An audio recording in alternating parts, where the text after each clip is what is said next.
Hello, I'm Archie Luxury and welcome to the program. Today I'd like to highlight this beautiful Patek Philippe 5035 annual calendar.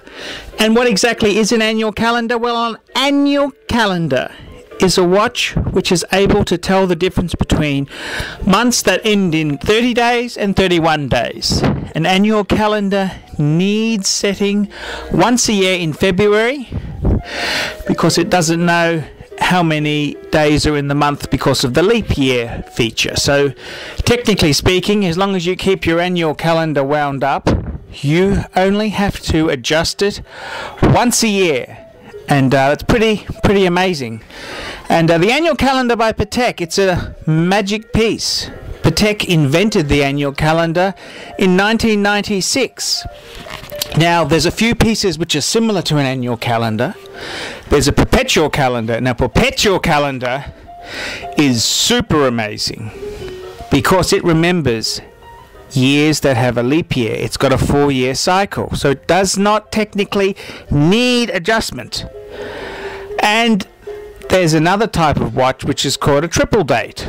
A triple date that displays the day, the month, and the date, but it doesn't know how many days are in the month. So you have to, on months that are shorter than 31, you have to advance it, and also for February as well. So that's a triple date. And the annual calendar is just a super cool piece. It's not as cool as the perpetual, but it's a cool piece. Annual calendar. And Patek released this type of technology in 1996, whereas the perpetual calendar has been out since the 1920s. And the triple date, well, they were quite popular for 40s, 50s, 60s, and there's still makers who have triple dates today. But the annual calendar, it's what Patek calls a useful complication, and it's a very, very handy thing. With a tourbillon, you really can't see the way a tourbillon works. Okay, you got that exposed movement part. Okay, it's on some brands, but Patek doesn't have that.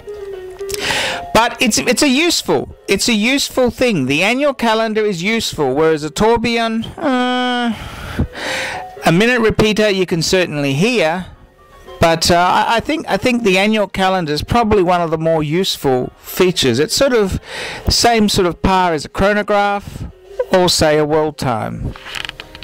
And the wonderful thing about these pieces is that it just makes the whole ownership experience much more than simply telling the time. And an annual calendar is fine for a rich, successful cokehead who goes on a bender for a couple of days and then needs to know what day, date and time it is. And as long as you haven't lost it to the strippers, as Charlie Sheen experienced, and he's a great ambassador for the brand. And an annual calendar, it's a very useful complication. I'm Archie Luxury. Tell me what you think of the annual calendar.